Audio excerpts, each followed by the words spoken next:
the idea of purity culture and kind of this anti-purity culture thing.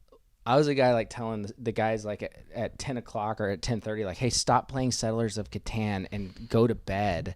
Most people don't get the luxury of reviewing, decades later what they went to. I didn't remember that. And now hearing it, I'm like, oh, yeah, that was a thing. I personally don't think that did justice to the stories Of the people. And of the story of what Teen Mania was, because you kind of lose the ear of those people when you act like everyone who has conservative values is a Nazi. Now, they were waving around red flags and saying all kinds of stuff. So you don't know you're in a cult if that's your normal. Where people took rules and turned it into holiness. I personally had to get like set free a little bit of that mindset. I don't know if the angle was the best way to get their point across. That's what I think too. I think there's a story there. I think there's a lot of stories there. And I think, like I said, Christians, leaders, people need to hear it and be open to it. Wake up and win. Wake up and win. Wake up and win. Wake up. What's up, guys? Welcome back to another episode of the Wake Up and Win podcast. We're your host, Blaze. And Christina. We are going to be talking about something near and dear to my heart, something very personal, and it's Teen Mania Ministries. And we just watched Shiny Happy People, Season 2. Mm-hmm. Season 1 was about the Duggards. The Duggards or Gothard, or was it all of it, I guess? All of it, yeah. Yeah. So we watched that like 2 years ago. And so to see it out of the blue just pop up like on my Facebook feed the other day, Shiny Happy People, Teen Mania, I was like, what? Yeah, very crazy. Because I feel like the Duggards are like famous. They had their own TV show and stuff. And so I guess I just didn't think of Teen Mania being on the same level to have a Amazon Prime documentary about them. But I guess they were. I mean, in hindsight though, and especially after watching the documentary, I'm like, yeah, I guess Teen Mania was like a household name for Christianity in the non-denominational world in the early 2000s into 2010, Acquire the Fire. Everybody knew what Acquire the Fire was, It seems like. Yeah. Huge youth events all over the United States, youth pastors taking their kids. And it makes sense that it was on that level. I just didn't think like there would be scandal on that level. You know what I mean? Or like there would be a story there. A story. Yeah. Which is interesting because in the Roy's report, that was Ron's statement to There Roy's. Is no story. They said, what's your statement on the story? He said, there is no story. So, I mean, I would say there is a story, There's definitely a story. There's a story. Yeah, there's a story. And but he also made that statement before it came out. True. Which I think was like tricky before it came out.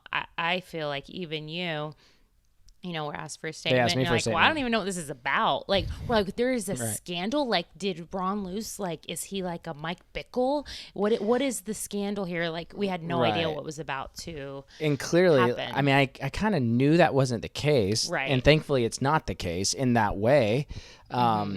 So, but it is a little confusing so let us process this out with you guys as we did recently with Something's Not Right by Wade Mullen. We went through this book every Thursday. If you would like to go through that book with us, you can go back and watch. It's a very good book. It's a great book, and I don't know if I'm going to be able to get this back in here, but yeah, that's fine.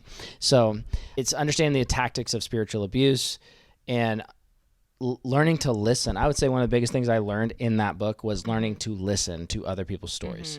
Just learning to listen and learning to listen to your own gut.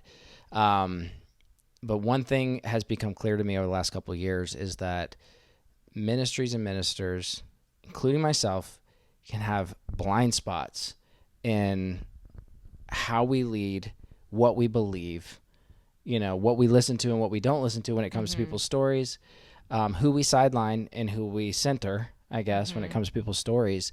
And so that's why when the Roy's report came to me and said, hey, we know you were there for many years ago. What's your statement? And I was like, I don't really know, but all I know is that my experience was overtly positive. From 2001 as an 18-year-old to 2008 as a 25-year-old. That is a long time to live out in the middle of nowhere, Lindale, Texas. And to have a positive experience. And have a positive, like, I literally had 7 years of positive experience. I mean, and some people would be like, well, you were brainwashed the whole time. It's like, I actually don't think so. I mean, I went there, so I got saved. Well, say the rest of your statement first. Oh, what did I do? Okay, what was my statement? You I had said, a positive experience. But I can't remember what I said exactly in the statement, but basically, I'm going to watch with an open mind, and I'm going to listen to people's stories. Because if there's one thing I've learned is that not everything lines up with how you remember things. And I'm not going to let my positive memories cause me to not listen to somebody that had a traumatic experience, because I might need to learn something, you know. And I've said it recently. I've thought, I do not envy these pastors, ministers that are like over these large ministries. I don't envy them in any way, shape, or form. Because they have to make really hard decisions about how they're going to lead things and do things. And you've got people's lives in your hands in a lot of ways. And you've got a lot of spiritual authority. And I'm not saying that spiritual authority because you pray so much. I'm just saying you literally have authority and you have spiritual influence over people's lives to cause them to go this way, that way, or other way. And so it's a heavy thing. So, yeah. I mean, if I was in a larger leadership role when I was like 22 or 25, like, you know, leading thousands of people, like, I don't know what kind of mistakes I would have made as far as based on my theology and, like, you know what I mean? So anyway, a lot to weigh. But the reason I went to Teen Mania was because I had just like came to the Lord as a 16-year-old in 1999 and was like already becoming like an evangelist and preaching some, not like for a living, but just getting asked to preach places. Got a phone call from Teen Mania out of the blue, and I still don't know how they got my number. I think is from the documentary. It looked like from a lead card. Well, I didn't go to any Teen Mania events. You didn't go to any Acquire I the never Fire? went to Acquire the Fire. Never went to anything. But I went to like a really fiery youth group, like charismatic youth group. My sister went to an Acquire the Fire one time, so I'm wondering if they have you like she they must called have her and they're like, do you know anyone? Yeah, she's like, I'm not going. Like, she's like, call my got brother. any brothers? Yeah, she probably did. So they called me and asked me if I want to go on a mission trip, and they almost roped me into a mission trip. And like, it was just a kid on the other line. It's a girl, like a 18 or 19-year-old girl on the other line, and it's just so funny. And so I'm like, yeah, I guess I should go on this mission trip. And then she's like, well, I actually think you should be an intern too. You need to be an intern. Sounds like you like should come here and be an intern.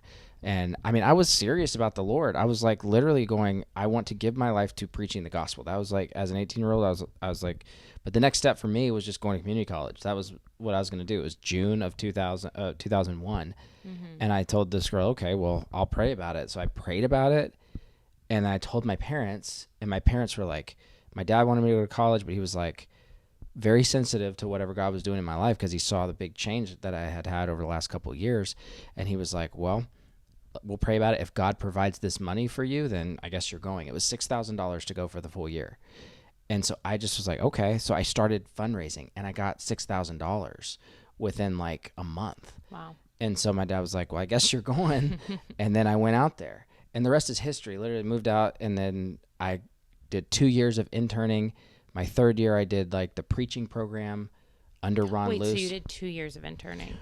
I thought you only do 1 year of interning. So then you have a second year intern that is like a core advisor or like a leader. But you're still not getting paid. You're not getting paid. Okay, yeah. I didn't realize there was you got to 2 pay years for the second year too. Yeah, I didn't realize there was 2 years of an internship. I thought it was just 1 year and then, okay. Yeah, so I did my second year. Gotcha. So I was like still living in the dorms, and I was like a core leader over like 12 guys.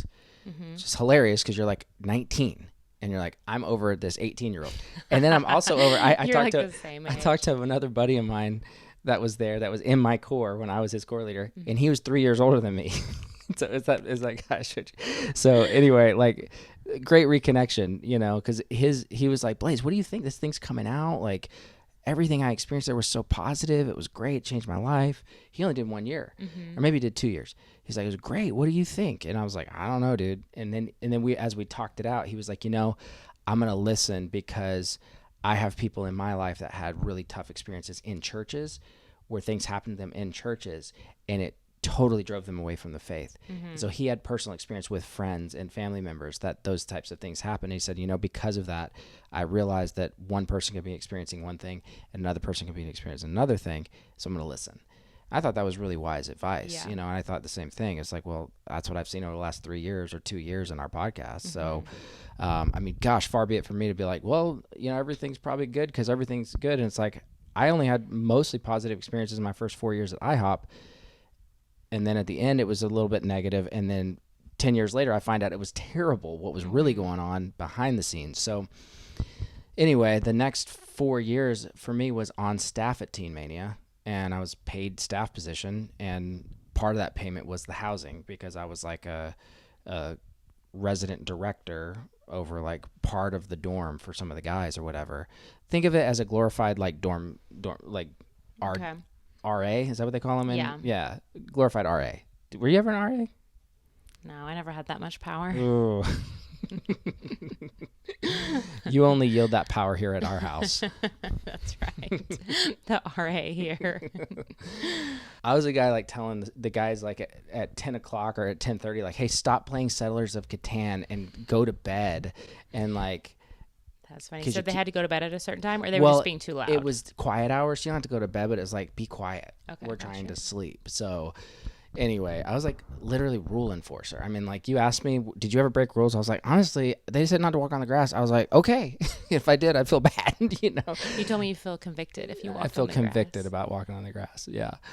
But anyway, yeah. So then a few more years there, and like I would preach at like different events and stuff. And, my last year there, or one of the years there, I was like on staff, I was like led a class on leadership. And yeah, it's just funny when I look back at how young I was from 21 to 25 or 22 to 25. I was teaching a lot of classes. Like I say a lot of classes, like I would lead one class and then like what kind of classes were you teaching? Well, one of the classes was ACA development.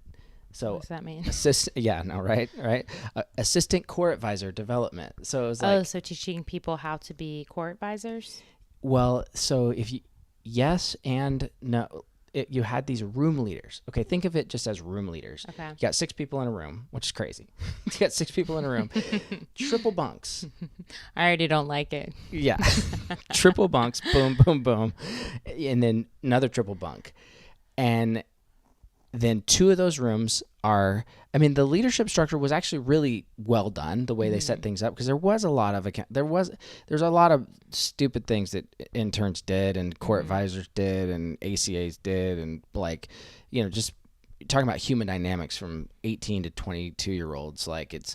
But overall, the structure of accountability was helpful because it was like, okay, we got reporting system kind of in place for the most part. So anyway, you have these like first year interns that they get there and like, hey, you seem responsible. You're going to be the leader of your room. And so you're the assistant core advisor. So now they're like, this is your core advisor who's over these 2 rooms. He's a second year. And you're the assistant core advisor. You're over your 1 room. So those assistant core advisors are kind of like mini leadership roles for first year interns. They would be pulled into a class every week to just kind of, and it wasn't like a big teaching. You were basically, I was in charge of like this one year, I was in charge of, bringing in speakers to them and hearing their experiences and trying to help them with their accountability sheets and stuff like that. Okay, gotcha. So that's not like that big of a class. And then the only other main thing that I would do every year was the fasting LTE. The LTE was called a life-changing event. LTE? Life transforming event. The other class I taught was grammar and spelling. And the fasting LTE was a 3-day fast. Okay. And once a semester, you'd have this. It was called the Vision LTE sometimes, because you would go and do like 3 days of. It's like a silent retreat. Did you ever do a silent retreat? I did a solitude. We called it a solitude retreat. That's when you were in Hawaii? Yep. Okay. It was nice because I was on the beach. Sounds fun. But yeah, we did one of those. Is this a parachurch organization or? It was a church. It was a Foursquare church. Ooh, a Foursquare. So watch out. But we were allowed to eat. So it was just, actually, it was a silent retreat. Not it was serious a enough. solitude retreat, silent retreat, but we could eat.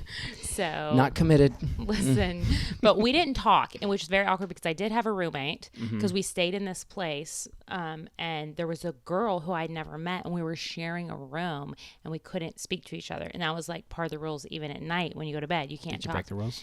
I didn't, actually. Wow, I'm impressed. I would have, but I didn't think she would, so I was like, but anyways, I wonder how many, comment below if you've ever been to anything, church, thing, whatever, where you had a silent retreat and you bring your journal, your Bible, and you have worksheets to pray through and stuff. I think it's a great idea. I think it's really cool. And we did do like worship, I think, to end it. We did worship, and then we got to all say our confessions out in the dark. You guys had a confession time. I don't know if it was supposed to be that or if it just happened that way. Anyways, that's another story for revival. Another day. It was a revival. Story. Well, at Teen Mania, we never really had the spontaneous confessions that I can remember. I mean, I was there for 7 years. Like, it's a long time. But it's 2001 or 2008. So, like, I remember a lot of things, but also it's like, I just remember I had a really positive experience. And anyway, that fasting LTE, basically I would just preach at them because they would have these, night sessions and stuff. And so a lot of times I would get like slotted to preach about like having hunger for God and like pressing into God and knowing God and just stuff like that, whatever. Okay. And hearing God's voice. And so that was like my kind of thing from in those early days, like 2006 and 7 and 8. And then when I left, I went to IHOP Kansas City, which ends up being ultra culty. So I'm on my cult detox. But I was there from 2008 to 2012, but they would get me to come back and preach. So that was kind of like my first like itinerant, like they would like going back to Teen Mania. Going back to Teen Mania. Yeah. I mean, it was like big for me. I was like 400 or 500 people, like all these interns and stuff. So I go back and preach, and they would get me for the weekend, those fasting retreats. And then one time they got me for like a staff symposium or something to talk about like eschatology and teach on like revival and stuff, which was super random, but they slotted me for that. And so I came back a couple times, I think that might've been 2010 or something, but I came back for the fasting retreats, like probably 3 or 4 times. And then that kind of ended. And, whenever Dave Haas left, and because I had a good relationship with Dave Haas. And so anyway, so that was like my experiences there. And I always thought, they're more tame, especially when I was at IHOP. I was like, man, Teen Mania is like super tame, because IHOP was like 24/7 worship, and the rules were a little more relaxed at IHOP, but the experience of intensity was way more. And so I always thought Teen Mania was more tame. They're not extreme enough. Ron Lewis actually warned me not to go to IHOP. Really? Yeah. Because why did he warn you? Because he thought they were Judah. All right, so our son just woke up and we put him back to sleep. That took about an hour, and it is definitely not the middle of the night right now. But what was I saying? I was saying Ron Luce. Okay, yeah, so this is what happened. Yeah. My 3rd year at the Honor Academy, I stayed as a resident director. That was my 3rd year. So that was the first year that they had resident directors live on campus. And so it was like a paid staff position, but you're on campus. So you're basically like a glorified core advisor. And I got accepted into the Fellowship of the Burning Heart program, which was like the preacher's program where you're like mentored by Ron for. Okay, so like how many people are in that? 12 people. 12 people, okay. Yeah. Girls and guys. 12 people. And you're mentored. So they believe women can be. They believe women can be preachers. I don't know about pastors, but.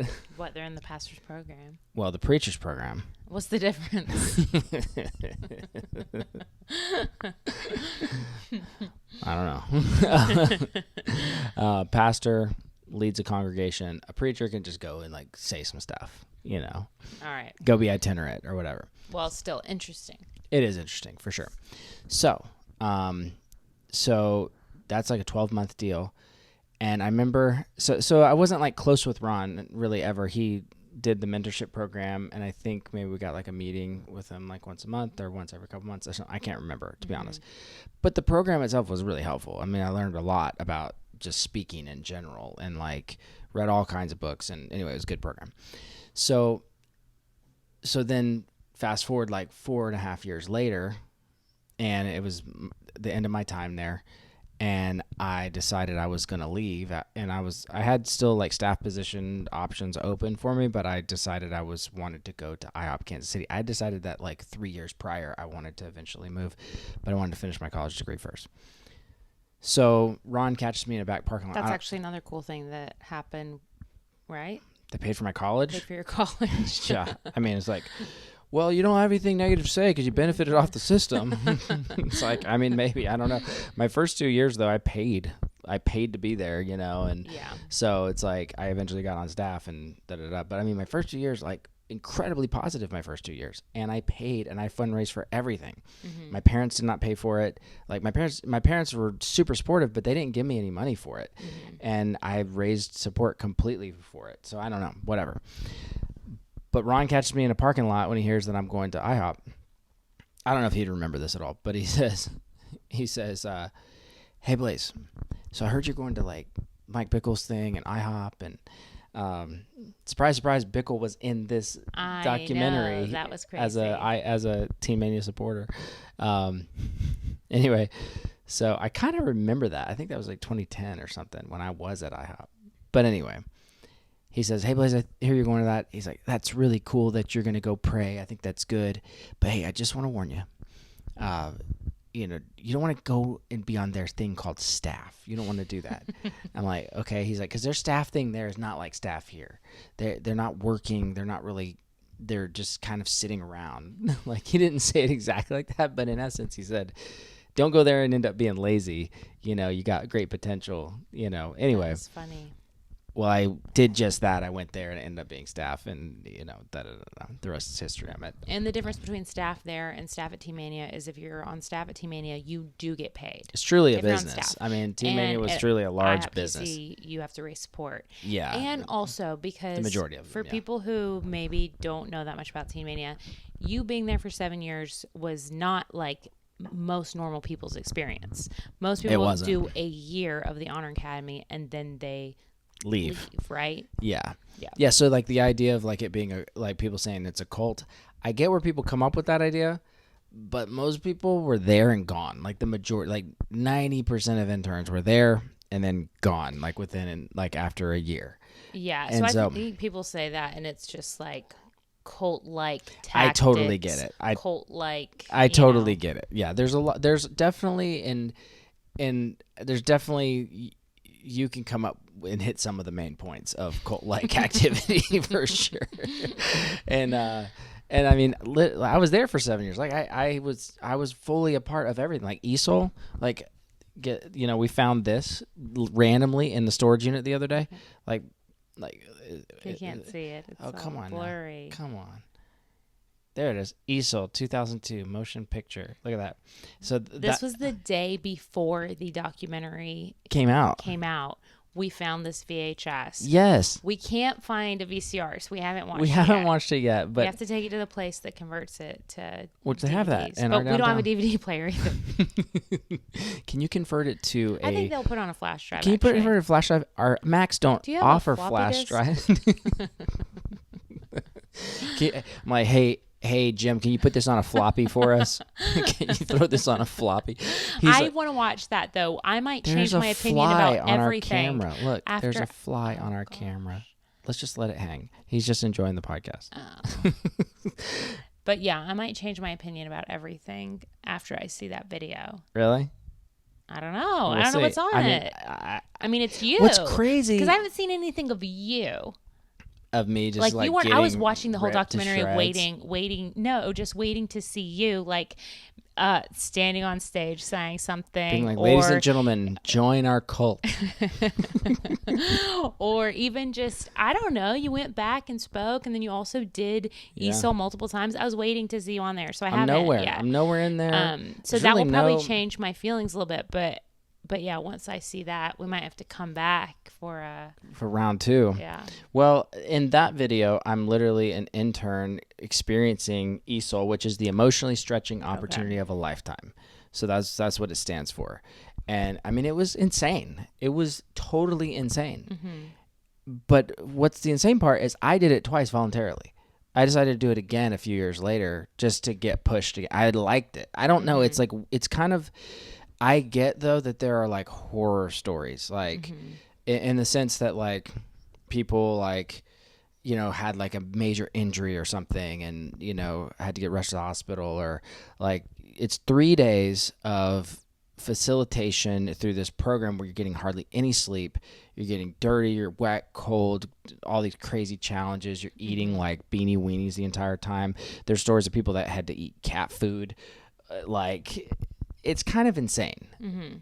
At the same time, there was like so many people through that process of having like a crazy positive experience. So it's really weird dynamic when you watch it, and I'm like, I get it though, that there's like the number of positive stories, it's insane. There's tons of them. Tons of people will say it. Now, because I've met a lot of these people because I was there for 7 years. So 5 years of 7 years of meeting interns. Like in each year there was anywhere from, I think the low years when I was there was like 300. The high years was like 500. So you're talking lots of different turnover because different people are coming in. So like, and then you voluntarily choose if you want to do ESOAL. Now, some people would say, well, yeah, it was voluntary, but like peer pressure, right? So I get this feeling of like, well, they say it's voluntary, but was it really voluntary? You know? But yeah, it was, because I'm reading posts currently of like people that were even in my class in 2001. They're like, I didn't do it. I didn't want to, and I could have cared less. But people that say, like, I'm reading personality types. I'm like, yeah, that person could care less what anybody thought anyway. But other people that maybe didn't have that strong of a personality type, you kind of get suckered into doing it because you're like, I don't want to be that out guy not doing it. I don't know. So whose fault is that? Especially too, it's like 18-year-olds too. Yeah. So you don't have as much of maybe even that personality agency, like growth developed yet, where you are confident enough to.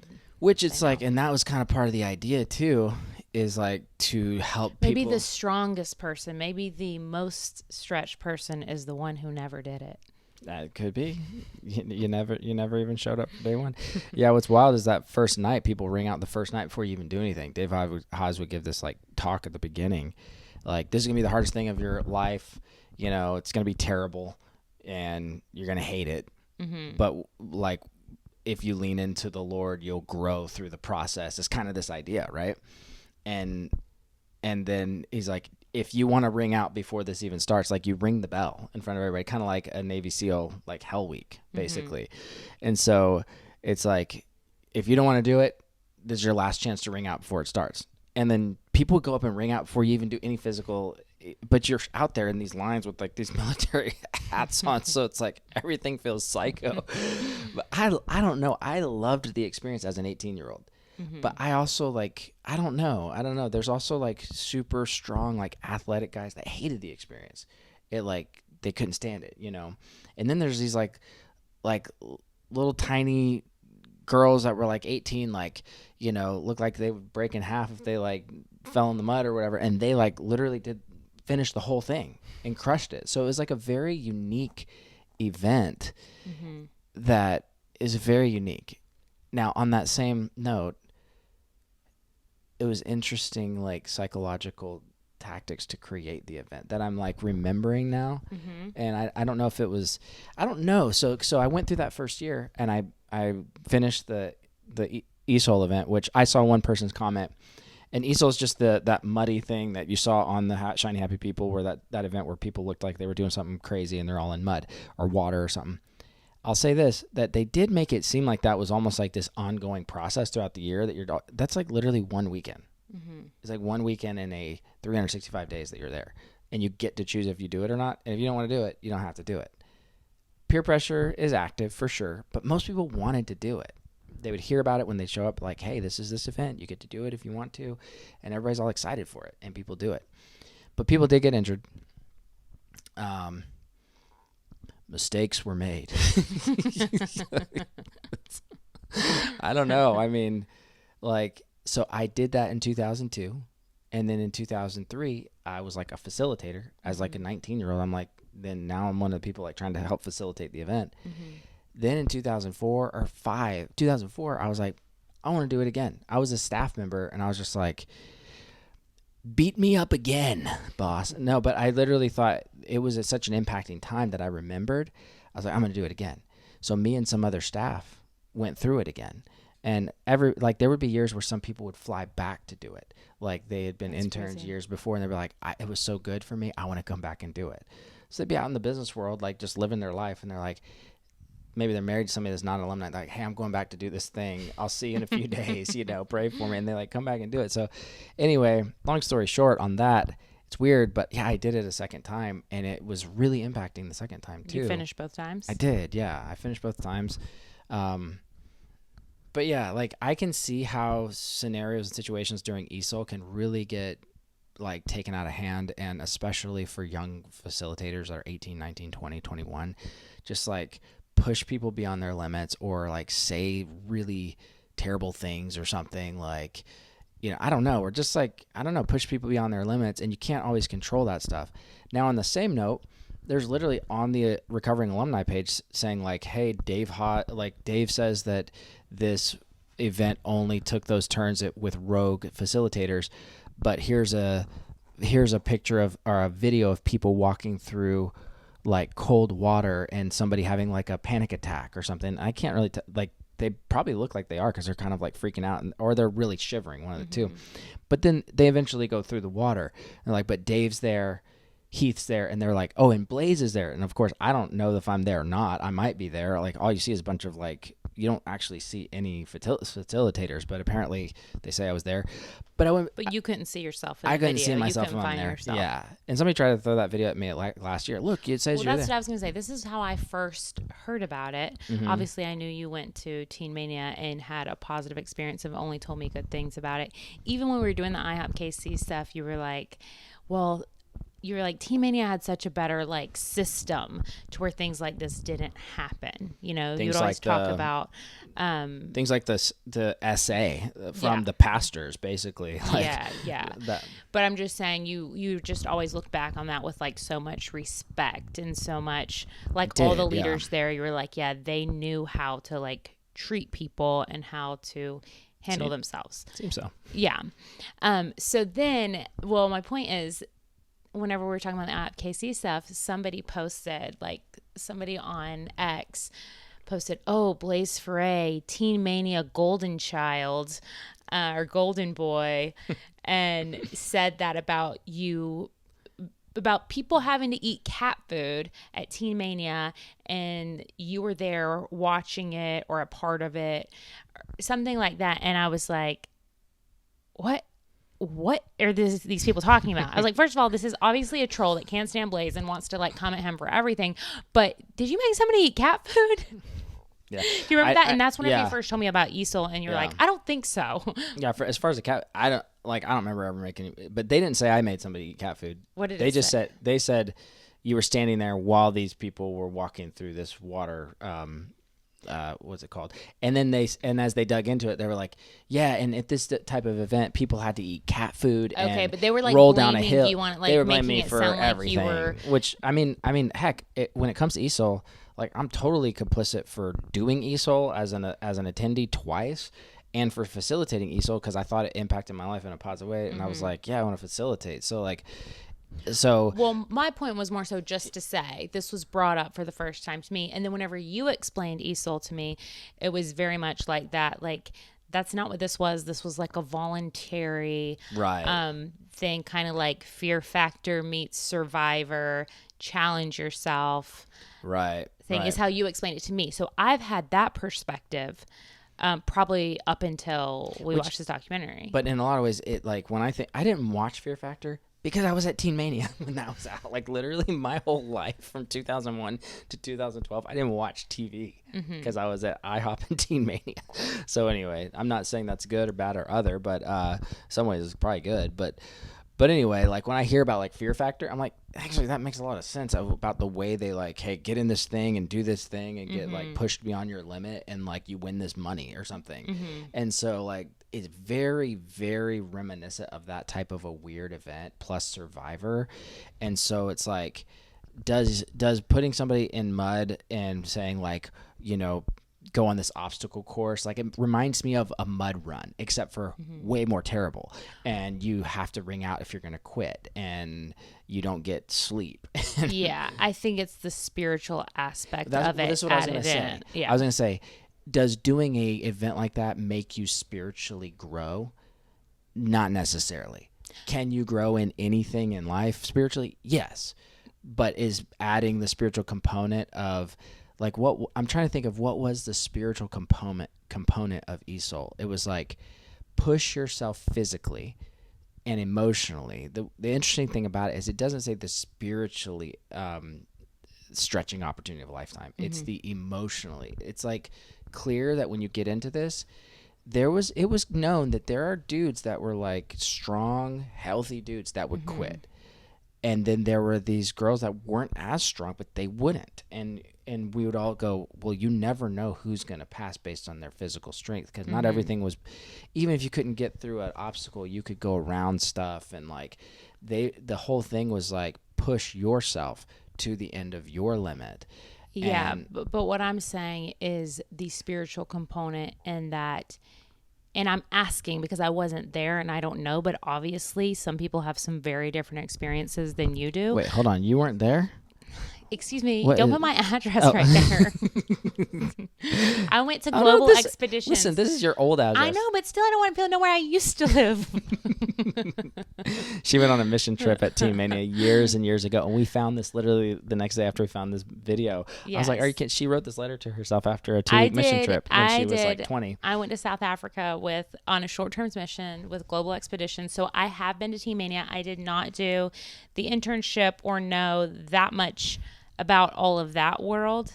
But it is kind of crazy because I have been to the campus. I did do the like training for the. While I was working at that campus, you were on that campus as like a 20-year-old, and I was That's like crazy. A 25-year-old or something on that campus. So it is crazy because I actually do have experience there. I don't remember. I don't have anything like really intense. Well, what's crazy is that I asked you like the night before or something, and I found this. I was like, so was that like a formative trip for you, or like anything spiritually like formative for you? And you're like, I don't know. And then I read your thing and it said, Christina, remember that you prayed for somebody, a deaf person, and they heard, or something like that. Well, that's not exactly what it said. No? It said that I was like part of the team that did. Oh, well, I mean, that's about the same.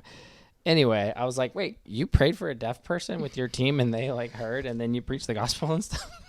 And I was like, I guess so. Like, I literally don't remember. Okay, go back. Anyways, you're really shifting gears. No. That was go back for later.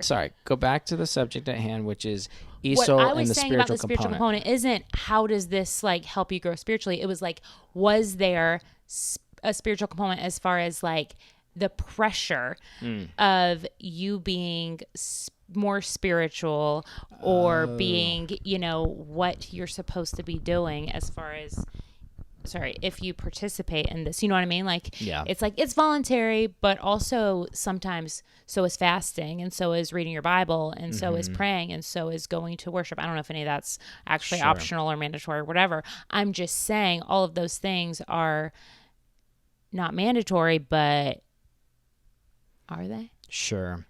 And then it's hard to remember, honestly, for like when I was 18, when I got recruited on the phone call. It's not like I was told, you're going to do E.S.O.A.L and you're going to do fasting retreats and you're going to do this and you're going to do this. In my mind, I just thought, I want to go to this place. If there's all these serious Christians, I want to go there because I want to be a serious Christian and I want to follow Jesus and I want to be around some people that are. I want some friends like that, and so then when I got there, there was a lot that was shared from the stage about during what was called like the Gauntlet Week, where it's like, okay, because a lot I feel like in the documentary a little bit, they were kind of like made it seem like you're up at 5 a.m. every day and you're exercising and this, that, and that. I'm like, yes, they had components like that at times, but it's not every day. It was like, during the first week of the internship, it was something called Gauntlet, where they were like, we're going to have corporate exercise every morning at 5 a.m., which honestly, it'd do good for me to have corporate exercise. But the whole goal was to get you kind of inundated into the idea of like, we're going to work out, we're going to eat healthy, we're going to, well, not eat healthy, actually. The cafeteria. Beanie weenies? Did you tell me beanie weenies? No, that was during E.S.O.A.L. I'm talking about the cafeteria food. But the idea overall was to try to have like healthy mind, healthy body, healthy spiritual walk, healthy relation, all that stuff. I like that. I think it's a good idea. Good. But then after the first 2 weeks, that changes. They don't say like, okay, corporate exercise every morning. It was kind of like, here's what you're going to experience. Now, are you ready to commit to this year? So after you do like a week or two in the Gauntlet, then you kind of, the best that they can, it seems like, try to get you to be eyes wide open, commit to the year. Yeah. And the whole idea of commit. And then you would talk to these interns that have been there already 6 months, because it's a 6-month overlap each semester or whatever. And they would tell you about their experience in E.S.O.A.L. Or you would hear about it from the second years or something. And so you kind of get this like idea, and it would be talked about all the time. Like, yeah, it was terrible. It was hard. It was really tough, but you'll love it. And so you kind of like are in this like atmosphere of like, this is going to be exciting, or the Unreached People Group Retreat is going to be exciting. And so, but nothing can prepare you, even if you heard about it, to say, okay, I'm going to commit to this, and I know exactly what I'm about to face. And then once you commit to your year, the whole idea is you've given your word you're going to stay for a year. So you should not leave, or you're breaking your word. That was like a really big teaching there. That was, in some ways it was helpful to talk about keeping your word. In other ways, it was probably unhelpful spiritual pressure to put this like strange kind of like almost feeling of like you're sinning. Yeah. If you leave. It seems like everything, all of it was like good ideas, good teachings, good goals, but maybe some people or everybody maybe felt way too much pressure. It's like, of course, keeping your word is a good thing to do, and we all need to do it and try to do. But if you like shame somebody into not leaving because you made them give their word, it's like you're forcing people to give a word, this commitment to something, so then they can't really actually leave on their own. Does that make sense? Yes. Like if there was never, so they showed the ring thing. You're like committing. That's what it was. The right? ring committing. banquet. Yeah, you're like committing to be there. Is that correct? Yeah, and you're committing to live a life of honor. Okay. That was like this idea. But yes, you're giving a commitment that you're going to be there for a year. It may not be even your commitment, like something that you would actually normally say and do and be like, I'm going to be here for a year no matter what. I'm not going to quit. But that commitment is kind of forced on you. So then you can leave at any time, but you're not keeping your word, which is not a good Christian and not a good person. You know what I mean? Well, there was this idea. I remember this now. There was this idea of an honorable release or something like that. And so you just honorable discharge. Yeah. It's kind of Christian military. But it's kind of like you go to your core advisor, resident director, and tell them your situation. And then I think you had to end up going to like the director of the Honor Academy and like talk to the director of the Honor Academy and say, hey, this is what's going on at home, and this was going on in my life here, and I'd really like to be released from my commitment to the Honor Academy. And that would happen. Now, I don't know if there's a story of somebody that asking for release and them not getting it. I'm sure it exists. I'm sure there's a lot of crazy stories that exist like that.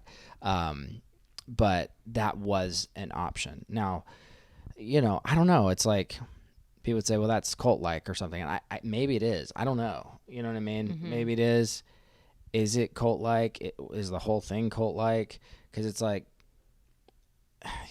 you think of a cult as a place where everyone's stuck, right? And they all have to believe the same thing. And you try to keep them there. Like when you think of like Jim Jones, the kind of the more extreme cults, you're like, yeah, you try to keep them there, keep them all together and keep them there. With Teen Mania, it was like, there was always this idea of like, come and then leave. Like it's like a school thing. Like this is your year between now and college. Like you're 18, take 1 year, give 1 full year and serve in the ministry. I get that it's working for free or paying to work. I get that because you're literally paying to stay on campus, paying to eat the food there, paying for the classes, which is really just paying the system to pay the staff to keep the business running. So the ministry running. And then you go in and you work for free, which is ingenious as a like leader of a ministry. You got all these kids working for you. I learned a ton in my work spot. I was like a call center person, and I was leading a little team of like 3 callers, and I learned a ton as an 18-year-old running that little tiny thing. I just learned a bunch. I don't know. But that could be something that people could look at me now and be like, haha, you worked for free, and they're telling you learned a lot. I was like, no, I actually did. I learned a lot through the experience of doing that. And people could say, oh, they just wanted a free workforce. Okay, anybody would want a free workforce. At the same time, most people's lives, like I know tons of people that are really successful or just good parents, good spouses, like just solid people that got a huge foundation of that through those experiences, and they would point back to that. So, but I also know there's like tons of stories on recoveringalumni.com that are like terrible. And so that's where I'm just going, I am trying to go, let me see these stories and let me just take a breath for a second. And instead of being like, no, this was so great, it's great for me, it's great for a lot of people, read this story, it's good, positive, kind of like, well, oh, you guys are just all bitter, but look at this and this. And I don't really think that's helpful. Yeah. And that would have been my move probably like 4 years ago or 5 years ago. I don't know. But just kind of like going through all this, seeing all this stuff, from the last couple years of like these nonprofits and 501c3s treating people like crap, like a Daystar watching this whole thing go down and connecting with the Lambs, Jonathan and Susie, and just seeing the way they're treated behind the scenes by parents and family and all this stuff. And I'm just like, I gotta learn. And then the way I was treated at IHOP KC, I mean, on my departure, like that was just a surprise that I never expected. When I look at Teen Mania, 7 years of like really good treatment. Now, one person put in the comment section of the Rose Report, they were like, well, yeah, Blaze was like, they said Blaze was like he came in to speak for all the fasting retreats and stuff. And he was like a little spiritual celebrity on campus. And when I look back, that's kind of true. And so, yeah, of course he had a good experience. Yeah. But I also like paid to be there those first 2 years and, did all the same stuff everybody else did. So I don't know. It's just, I'm just trying to have it not just defend, but also listen and realize that like, if I were ever to be in this position of leading something, which I don't ever want to at this point, watching the way, like how intense all this stuff is, like, I'm like, I don't even know if that, yeah. Like if I was in that position, I think I probably, in hindsight, would be like, I would listen a little bit more. But what do you think? And I'm just kind of went off on a rant. Well, I was just going to say, to your point, I think it's okay for you to say, I had a good experience. You don't have to be like, oh, this place sucks and it was terrible and it like ruined everyone. But you can be like, I had a good experience, but I can see, I don't think the same way. I think we need to listen to every story, every victim, especially like if there's like spiritual abuse and stuff like that. I think you can listen to those, and you can still just be honest about yours and just be like, oh, that didn't happen to me. Right. I don't think anything's wrong with that. But I do think that when you were there, when anybody was anywhere, most people don't get the luxury of reviewing, decades later what they went to. So your memory of it was probably different than when you watched the documentary, I feel like there were a couple things, because you've told me about Teen Mania, and then there were a couple things whenever watching it, you were like, oh yeah, that was kind of weird. Oh yeah, that was weird. You're I forgot about that. So I'm just saying, I think that about the documentary, I think there was a lot of it that was good and explained what Teen Mania was. And then some of it was probably a little, you might think, off or unfair. Okay, to stick to your point first on not on how they made, because how they made the documentary and the bent of the documentary, like I'm not even talking about the individuals that were telling their stories, because the reality is I don't even feel like I fully got stories from those individuals in this documentary. I feel like they were kind of sharing their narrative and some of the story of what happened. And like Danny Roca shared how she got dismissed, which I didn't even know that. I think that must have been like a year after I'd left or something. Because I knew Danny, and I know her husband, or I was connected with him like even in 2014, 15, even years later. Great people, but I didn't know her story of getting dismissed and then coming back because she like broke a rule on the no kissing thing or whatever. I didn't really know that story. But I also realized through that story that some of the nuances, like some of the extra rules, I think were unhelpful in the sense of not like the no romantic contact thing. I think if you're doing a ministry school and you're trying to do that for young people, it's like, okay, that's fine rule in my mind. I don't see a huge problem with that, but I also see that people don't like that. So whatever. My issue is mainly with if there is a rule and someone is dismissed, I don't think it was healthy to require interns to cut off contact with dismissed people. Right. And I think I didn't remember that. And now hearing it, I'm like, oh yeah, that was a thing. I just didn't remember that. But that's like not helpful for the person being dismissed. Right. And it's like, weird. Okay, you're going to cut off their contact with all of their like good Christian influences. Because they made one mistake that maybe they even feel bad for. Most of them probably feel bad for it. And then they're like, now I can't call my roommate that like I've grown spiritually with and honestly just have a really good friend with. I can't even call them anymore unless I do all these processes to say I'm going to come back.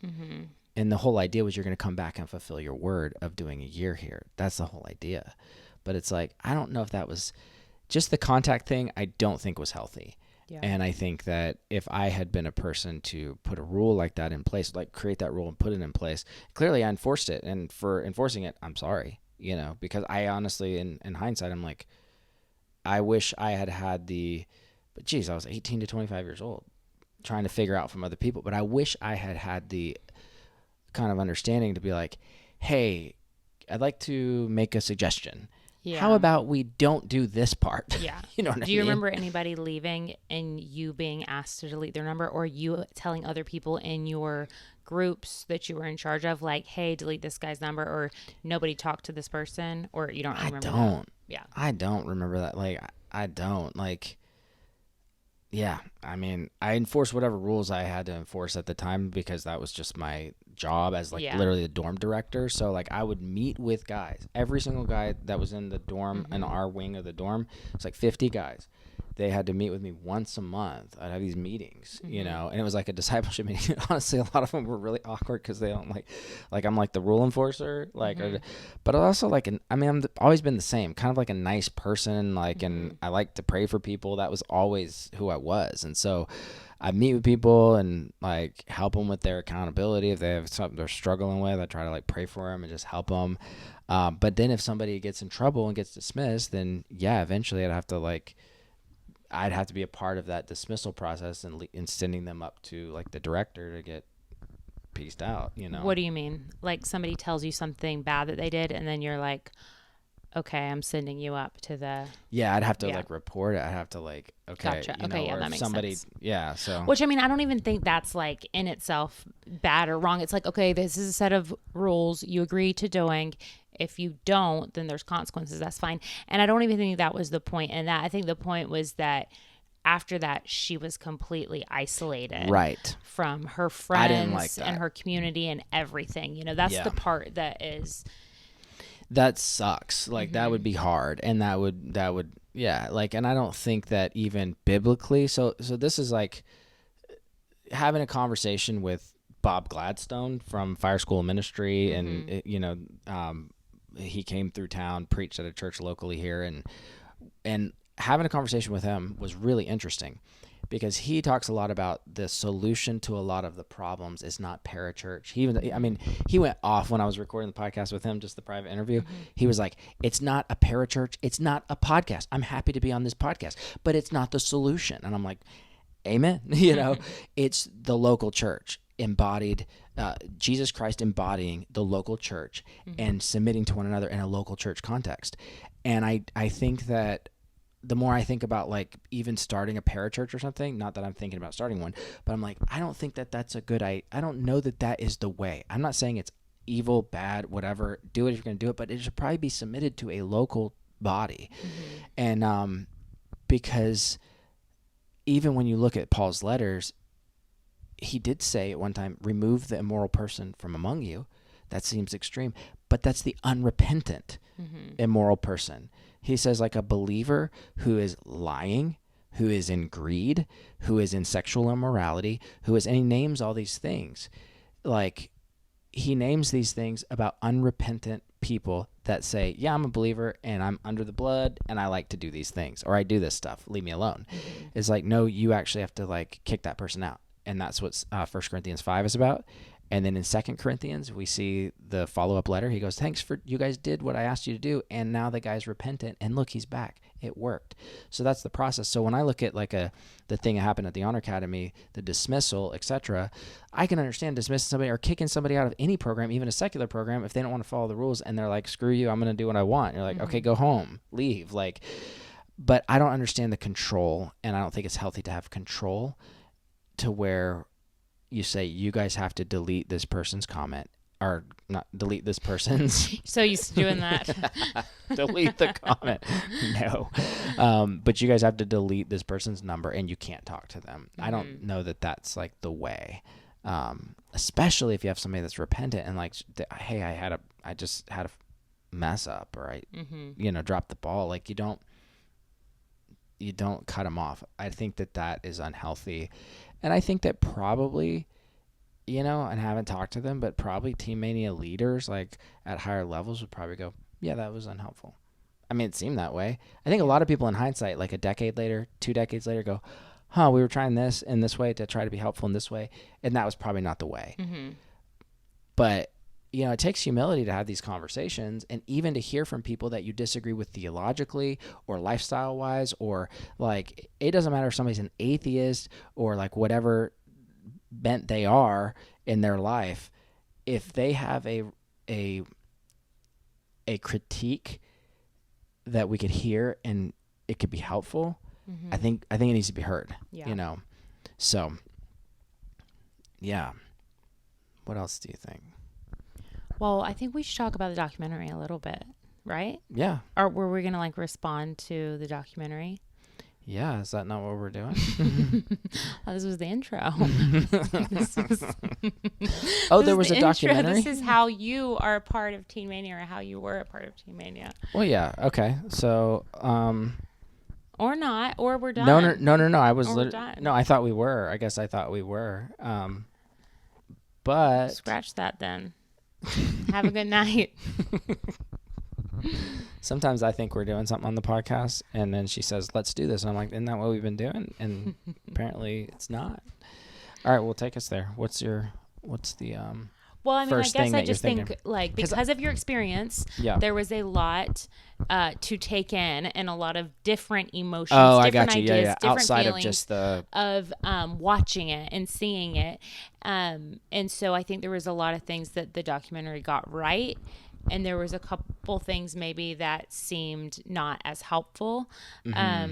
And yeah, I mean, what you were just doing is super helpful, because when you're watching the documentary, even though they explain it, there were things about like E.S.O.A.L that I didn't understand. I do want to ask you about the, not yet, but I want to know about the, what was it? Unreached People's Groups. Cause I feel like that you told me a little bit more about that, but I don't feel like that was like fully explained. And I feel like that is very interesting. It's so wild. But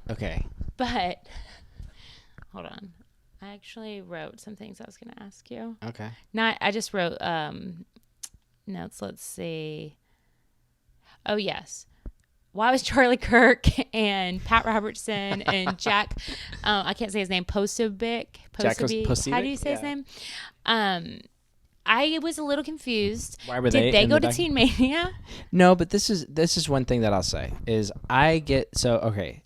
If I have a view of how I want to paint this picture in a documentary, then I'm going to lump all these people into the same crowd. And you can rightfully possibly do so with like Pat Robertson and Ron Luce. Yeah, I mean, evangelical, famous evangelical, and you can lump them in the same crowd, but I don't see that.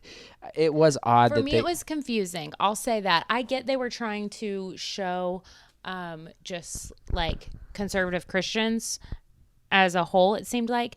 But for me, watching it, thinking this was about Teen Mania, and everyone else that was talking and showing clips was about Teen Mania, and they showed him, I literally thought Charlie Kirk went to Teen Mania. And then I didn't know what Pat Robertson was connected to. But I mean, I think they were just showing the culture of them. They're trying to show the culture and what Teen Mania eventually leads to, which is Charlie Kirk.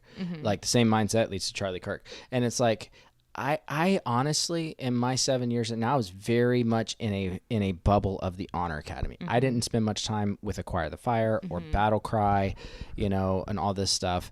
But yeah, they definitely like painted the whole thing toward somehow being about gay marriage, because the San Francisco thing with Battle Cry. So I can see the connection there to the political stuff. But being at the Honor Academy, much of the talk, and y'all can correct me if I'm wrong, because like everybody's memory is selective in some ways. So in my mind, also this was my kind of lane, was like, I was not so much thinking about the politics of the United States during those years. I was or like what we need to do to impact them. I was thinking about the spiritual atmosphere of my own life and the Church of America, and how to like get revival in America. That was like, I mean, anybody that knew me during those years, that was my thing. Okay. And that's still very important to me in a different way probably, but that's still important to me more than politics. Way more than politics in my mind. But I think there's this idea that alumni are going to end up creating, a theocracy, or what was the word? Not a theocracy, but fascism. That was literally the word they used. Like that guy who I have no idea who he is, but he's that journalist that sat there and like narrated the whole thing. I don't have a clue who that was. Yeah.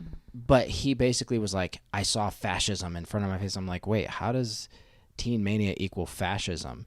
Well, people would say, well, Teen Mania equals Trump voters, and Trump is a fascist. That's kind of like, and we could argue that all day, but it's just like, I felt like that was kind of a weird bent to the entire conversation. That was just like, I don't know.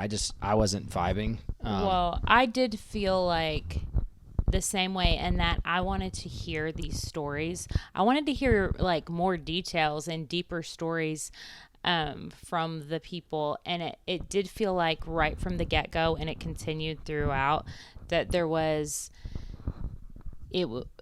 definitely that I don't want to say agenda. Y'all are anti-gay, basically, is kind of what it kind of came across. No, that's what I felt, maybe. Yeah, that, but not just that, but just that like any Christian conservative is like a Nazi or something, is like that whole idea of like everyone's like fascist, Nazis, like white nationalists. Like, you know what I mean? It was like the whole thing.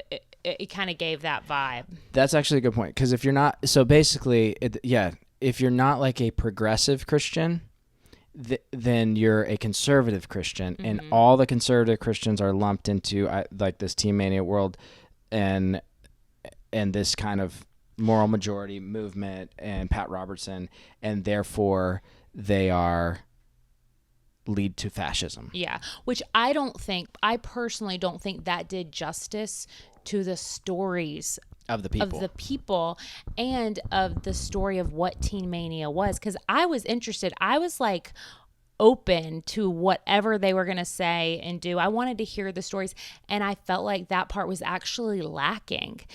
And I think they're out there, because it showed in the very last one, and like you mentioned, the blog. I think there's a lot of stories, and I was just surprised that there wasn't as much focus on those, because I think that's the thing that could really shift the way people feel and think about spiritual abuse, rather than making it about everyone who is an anti-political agenda. I don't feel like this had a political agenda. I feel like it had an anti-political agenda, probably because of the political climate we're in. Maybe so. They kind of used it to be an anti, like, fascism, anti-Charlie Kirk, anti-probably Trump, anti. But yeah, I think you're right, and I think that because of that, it like didn't hit the nerve that maybe even open-minded people it could have hit with them. Because if I left in 2008.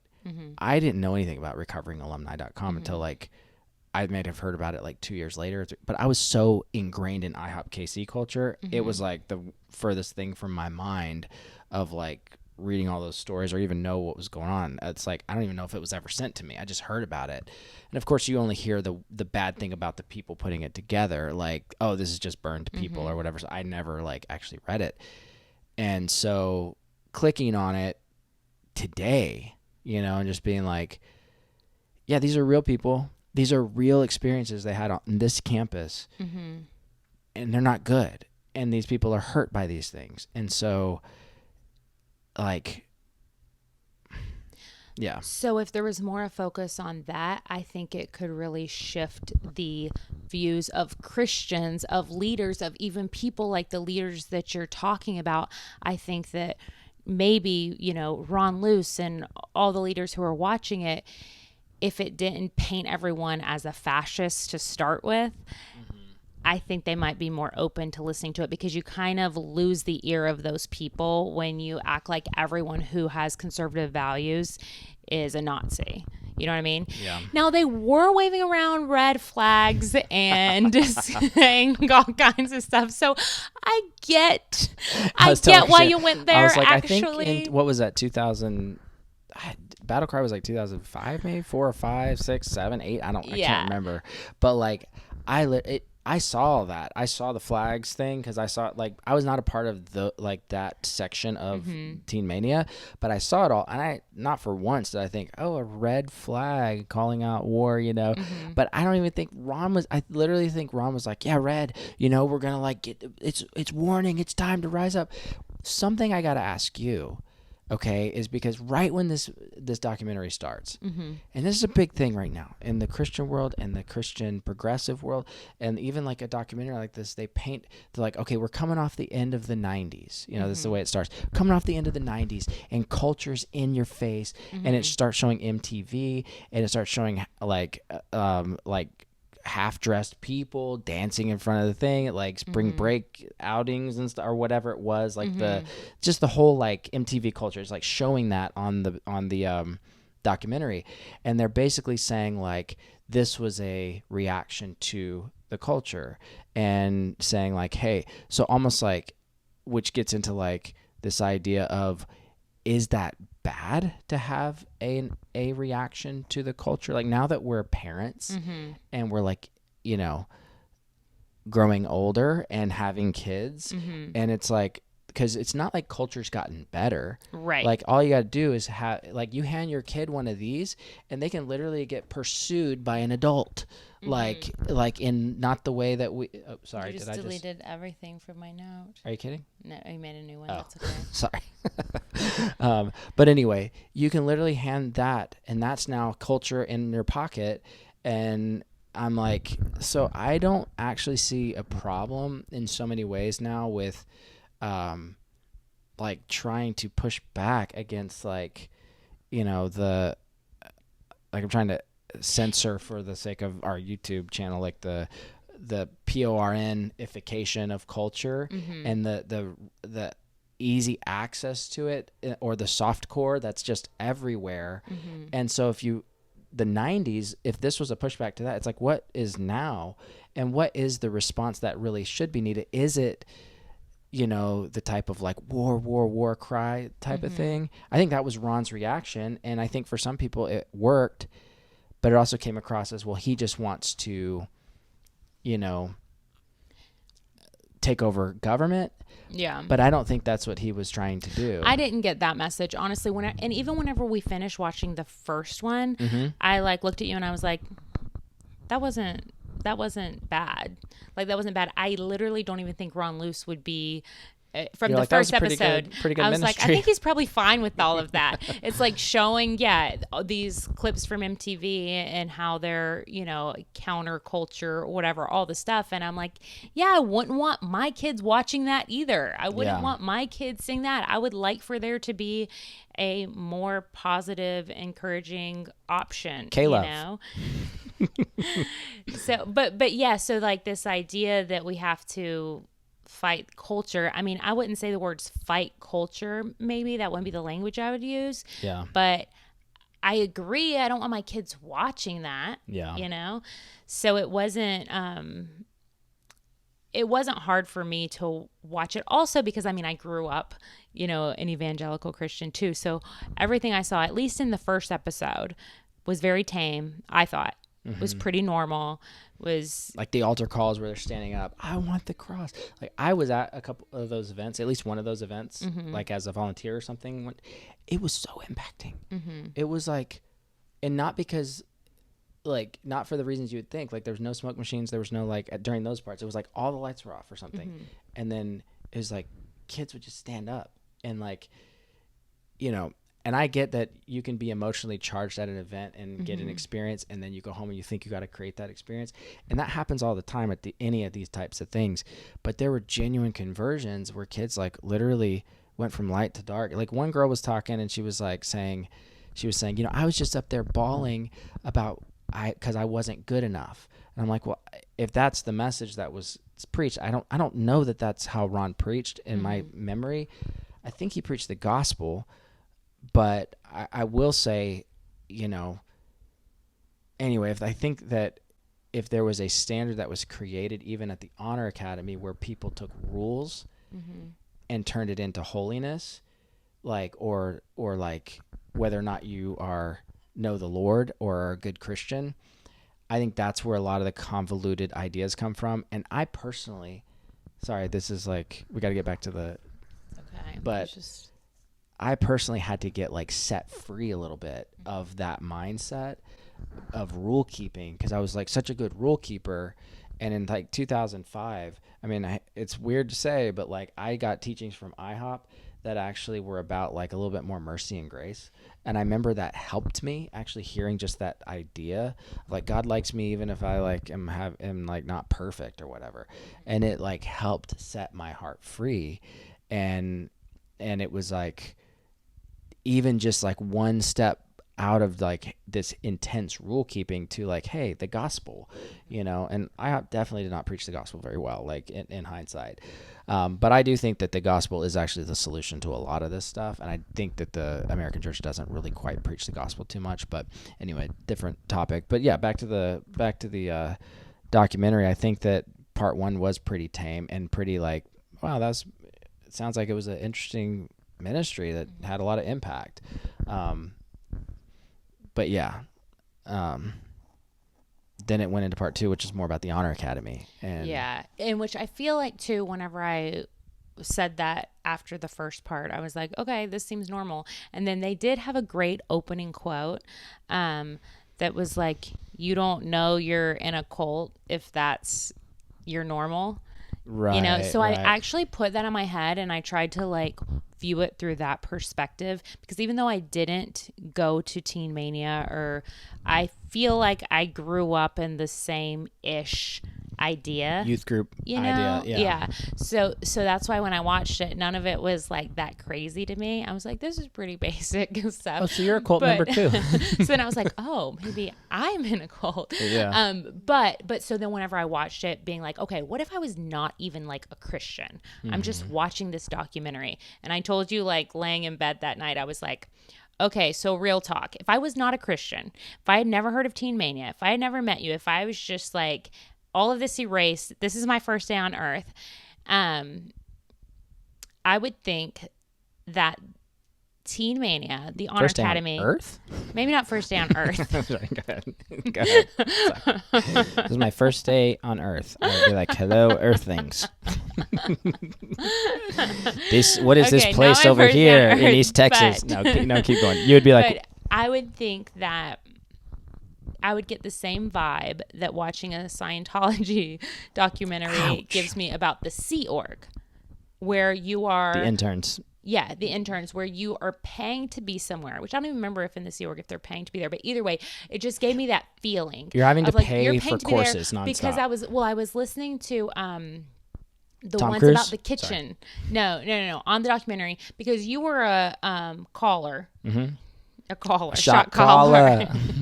But the people, I didn't even think about people who had to work in the kitchen. They were saying people had to, K crew, people who had to like You get there, you too. volunteer, and suddenly they put you in that position of you are the toilet cleaner for the next year. Yeah, it's pretty intense. So that's like every day.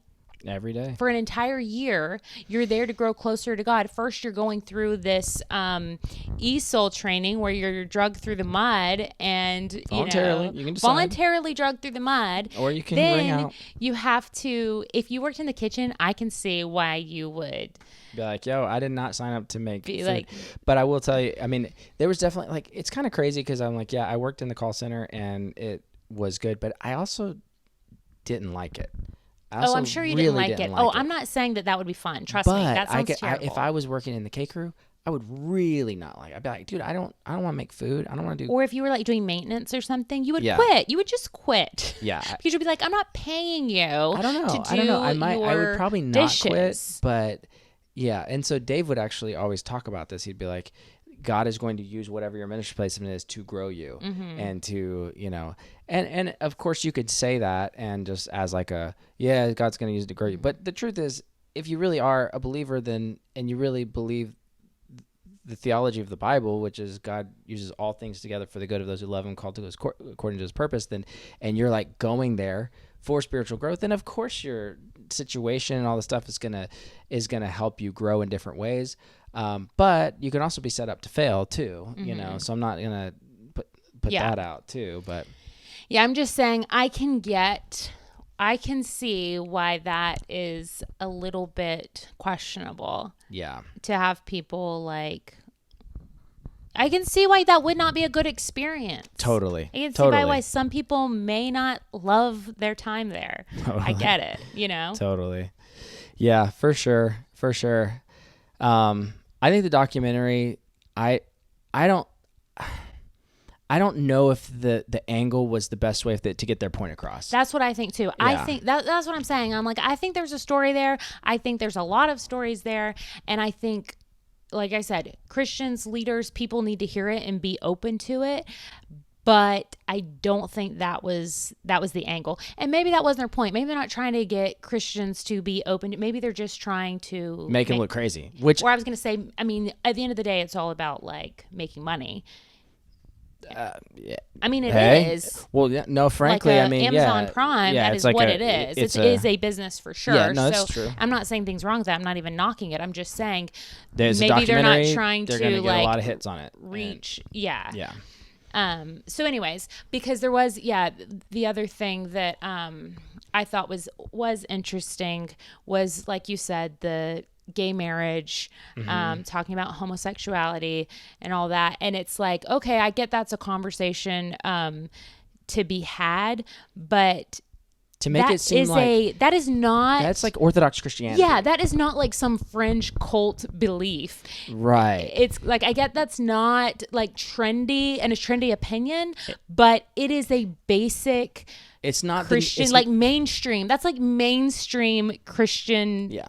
Doctrine. It's Orthodox, it's like 2,000 years of Orthodoxy. And I get, you can get like Preston Sprinkle and some others, like you can get the new evangelicals, and I get it. Like, I'm not like living in a cave here, but I'll tell you, for thousands of years of Orthodox Christian doctrine, that has not been strange to believe that that's not biblical. And so it's not like weird. Now, where it gets interesting is you start having this conversation about government sanctioned marriages and so on and so forth in regards to, the LGBTQA issue. And so that is a whole nother thing. So they like pulled us all the way back to 2008 to be like, look, or 2000, was it 2008? I think it was, with Obama is when that happened, or maybe it was 2015. My timeline is terrible right now. Actually, maybe it was 2000. I have no clue. Yeah, 2008, I think. So anyway, sometime in that time frame, they pull us back there to show like when it got legalized, and you see that fly flying around going cycle. It's not shown on the screen, but there's a fly in here. So anyway, so like I felt like that was kind of a funny thing, because I'm like, the entire Orthodox Christianity overall was pretty much along those lines. Some were just more actively political about it, and others would just still preach it, as like normative Christianity, and be against it privately or against it in their politics, but maybe they weren't going out to San Francisco to stand on the steps of the courthouse, which I thought was like an interesting thing to do. But anyway, I do agree that was like not necessarily, I mean, it's definitely good for clicks, I guess, for the topic at hand for Amazon. But for the overall story, I just don't see that as like, a main driver of like the scandal of Teen Mania. It's like, well, yeah, they were Christians. Yes, we were Christians and Orthodox and like whatever. So yeah, I think, yeah. The other thing that is a big thing, and we might not have time to hit this tonight because I know we're pushing time, but like the idea of purity culture and kind of this anti-purity culture thing, and the Josh Harris thing, and like some people are really mad that he was on it because, but the people that are, I guess I don't know if he's an atheist now, but he's definitely divorced. He doesn't agree with his like I Kiss Dating Goodbye book, and of course Teen Mania had like don't kiss, don't hold hands, don't be in a relationship for that first year of the internship, which that was the rule. So there's kind of this like strange idea of like, is that a good idea for a rule? Is that a bad idea for a rule? And I'm just at the place where I'm like, I'm not even thinking about these parachurch ministries or Christian colleges. I'm like, I don't know if putting rules and regulations on people is the way to do it. Like, here's the consequence. You get kicked out if you do this. But I think preaching the gospel and showing, if you just read the Bible, read the epistles, and read the Bible to know what your standards for purity in relationships with the opposite sex should be. And does that make sense? Like, yeah. I don't know. I don't know if that's a big can to open up on this episode. I don't know. I feel like, too, I mean, I mentioned this whenever we were talking about the Brownsville school or fire school, too, talking about all the rules. And I'm like, I get it. They're like 18-year-olds. You got a bunch of guys and girls and 18-year-olds who just out of high school, first time living kind of on their own. Yeah. I mean, you're trying to have a Christian school thing here. You're going to have some rules. Yeah. You know what I mean? You're going to have kind of like at a secular college. Not every secular college is like this, but I think a lot of colleges have like, I don't know. I do think that there are secular colleges that have like, hey, guys can't go in the girls' dorm, or like, is that like I mean, that's just a rule, you know what I mean? But of course, on the campus of a secular college or even most Christian colleges, it's like people are going to date, people are going to do what they're going to do. But if you're like creating a internship, and you're like, hey, at this spiritual growth thing for a year, don't date. And if you're going to come here, just agree to that. Yeah. And most people that showed up knew that already. Like it wasn't like a surprise for most people. That doesn't bother me. Like, I think that's fine. Like, it's just a rule they made. You can decide if you want to do that or if you want to go or not. Like, I don't know. Maybe I'm weird, but that doesn't bother me. It didn't bother me either. I was like, yeah, of course. But it's not like that was something that was pushed on you as a culture as you leave. Like, hey, when you leave, you can't date. Well, even like, you said you could date after your first year, right? Yeah, it was actually after. I think eventually they did it for the second year, but for after your internship. If you're on staff, like on real staff, you get hired on staff or you're done with the internship. But yeah, like in my third year, I was allowed to like date or pursue somebody or something. So that wasn't like. And then most people, you only do it for a year anyways, and you're gone. And and you go back to life and you do what you're gonna do. So, if you don't want that rule, just don't go to that program. It seems like. And I don't think that's like some intense purity culture thing. I mean, in essence, in an ideal world, it'd probably be good for people to like have purity in their lives prior to marriage. You know what I mean? Like that's why I think it's kind of a weird. Now, I do get the idea of shaming people. I think that's where some people push back hard because they make a mistake or they do something wrong in that area and they get shamed for it, or they get like, literally ostracized for it or something like that. And I think that's where there can be danger and things. But, anyway, I don't know. It's probably a bigger conversation that we don't want to fully crack open right now. But the rules on the dating thing, I think is just kind of like, sure, that was the rule. I mean, I don't mind talking about it. I feel like I'm confused. I feel like I have to be confused about what people are saying. Like about purity culture? Maybe I haven't researched enough. Maybe I'm an idiot. But like, I just thought that was also another thing, kind of like the like homosexuality, it's like, yeah, you're not supposed to have sex before you're married. Mm-hmm. So what is the issue? I'm just saying, I'm like genuinely saying, so please don't be mad at me. Don't at me. But I guess I don't know what all purity culture, that term entails. I don't know what people are saying when they're saying that. Like, are you saying like the true love weight stuff? Like, like, is that bad? Are you saying the, like, telling teens not to have sex until they're married? Or are you saying that's probably like, is more in depth? Like, because that's what I'm saying is I don't know enough about it to have a strong opinion, because when I hear people say purity culture, I'm like, they can't be talking about what I think they're talking about, because what I think of when I think of purity culture is a culture of purity. Yeah, just like that's just what I think of. Like, tell your kids not to have sure sex outside you marriage. Guys have book recommendations for me, or podcast recommendations. Well, and for I think we've actually deeper. been like recommended books before, because we mentioned this one time. Probably about the Fire School ministry. Probably talked maybe about so, yeah. But like, I think people have been very harmed by purity culture in the way that it's defined. Some like I don't know the definition of it based on what everybody's mad about it, but I think a lot of it has to do with guys that preach purity culture and then end up in SA. Well, gosh, I'm of course 100% clear as day. But then also that. like preach purity culture and then blame the women for the okay. Here's I'm another against one. that Here's too. Another one. Blame the women for the men's problems with lust. That is huge. That's big time in the Baptist church. Okay, and I remember hearing that type of sermons, like, you girls, you need to cover up your legs, because if you don't cover up your legs, and you're gonna make your man stumble and all this stuff. And it's kind of this like forcing and controlling men's minds via modesty. Okay. And all right. We'll erase everything I just said. No, don't delete everything I just said. No, and it might be more than that. Because I'm against purity culture. No, it might be more than that. I mean, I do think there's like... But I wish there was a better way to say it, because when I hear it, that's not what I hear. Right. When I hear it, I hear you don't like people saying you shouldn't have sex before you're married. But there that's are some Christians now that for some reason are like fine with that.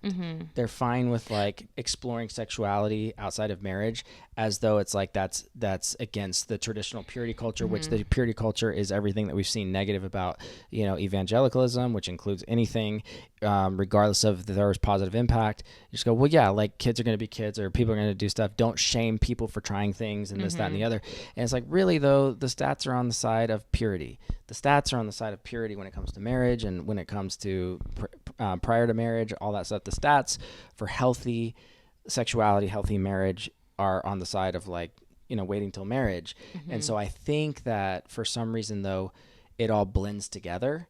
And so I think probably the modesty conversation, I do think one thing that I did get while I was at Teen Mania in regards to purity and women and was a high personal responsibility on men.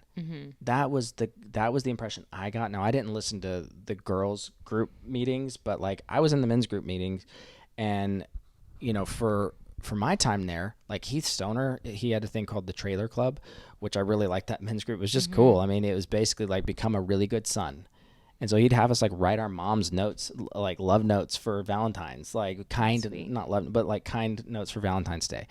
And he would have us like write our dad's letters to reconnect with our dads and thank our dads for things. And like an 18-year-old's not usually thinking about the things they need to thank their dad for.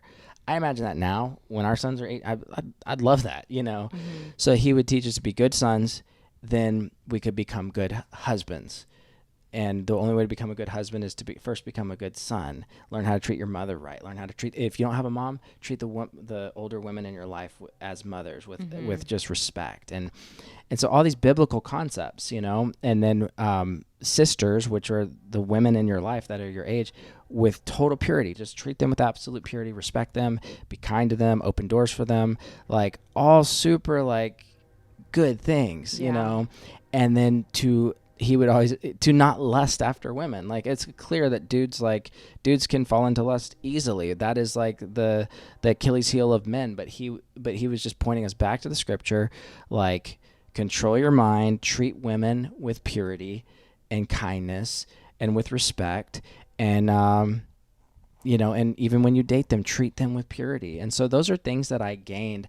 I never got this impression from those men's gatherings, like,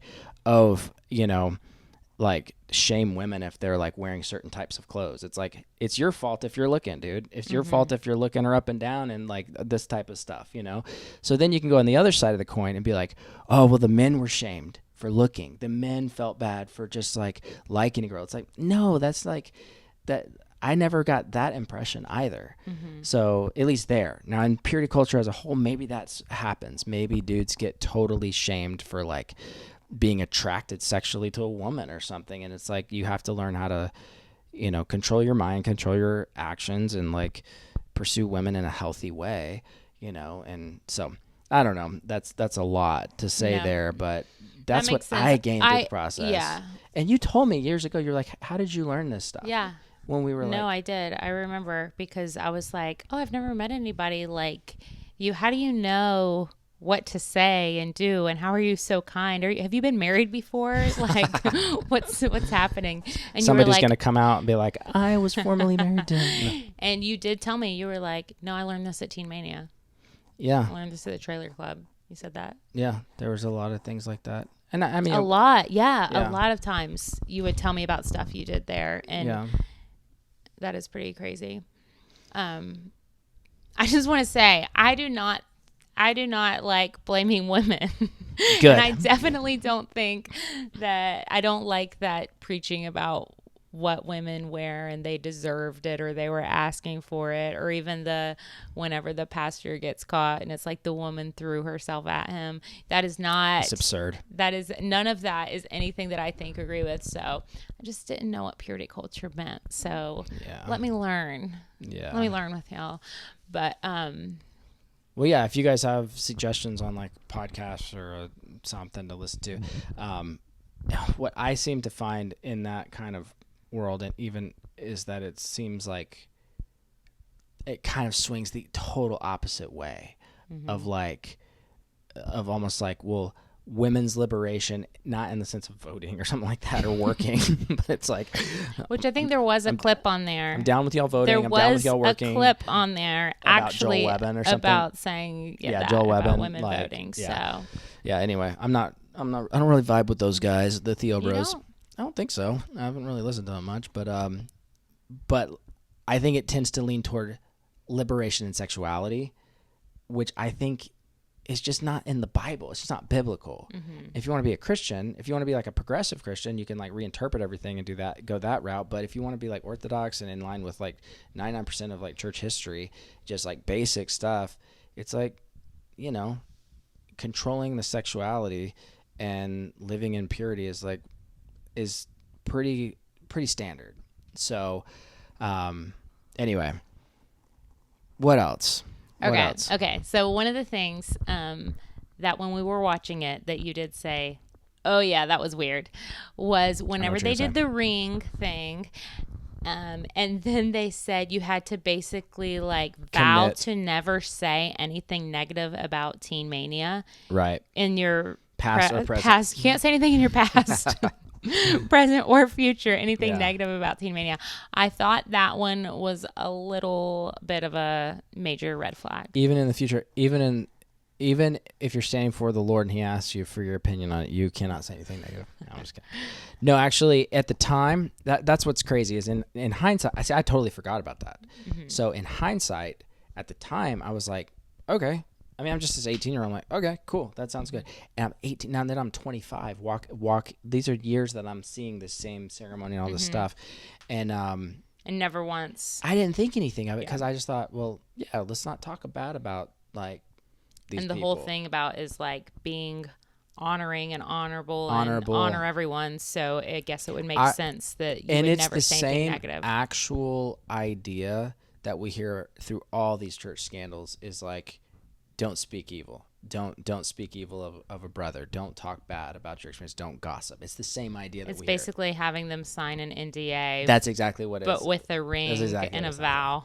But I think now I could just believe in the good faith of everybody that I ever was there with. But I really think that they actually thought that was the right thing to do.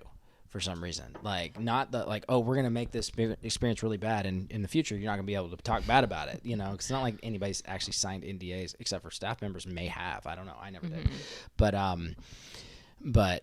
Yeah, so it's not like anybody was signing something that they could truly get in trouble for if they did. But I think it was the idea of going, let's like do these things. Let's live honorably. Let's not talk bad about Teen Mania. And I'm just like, let the organization stand for itself. Not like, hey, don't ever just talk. Does everybody talk? It's actually healthy to talk it out. What do we do good? What do we do bad? What do we need to listen to more? Like if somebody comes to you telling you they're giving feedback on an organization. That's the thing. It's like, how can you ever improve if everyone's scared to ever tell you anything critical at all? True. The only organizations that get better, and where did we hear this? I saw somebody's comment or somebody said this, but I saw somebody's comment on Facebook because I'm friends with so many alumni on Facebook.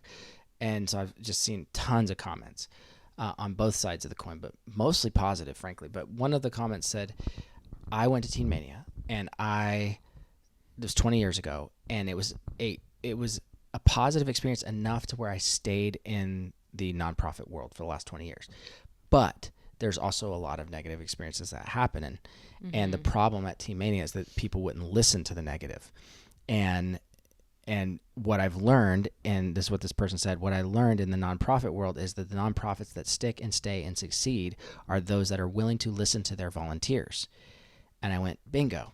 That's it. Like, that's everything we learned from Wade Mullen when we read that book. It was like, you just have to hear and then be willing to apologize if things were not right.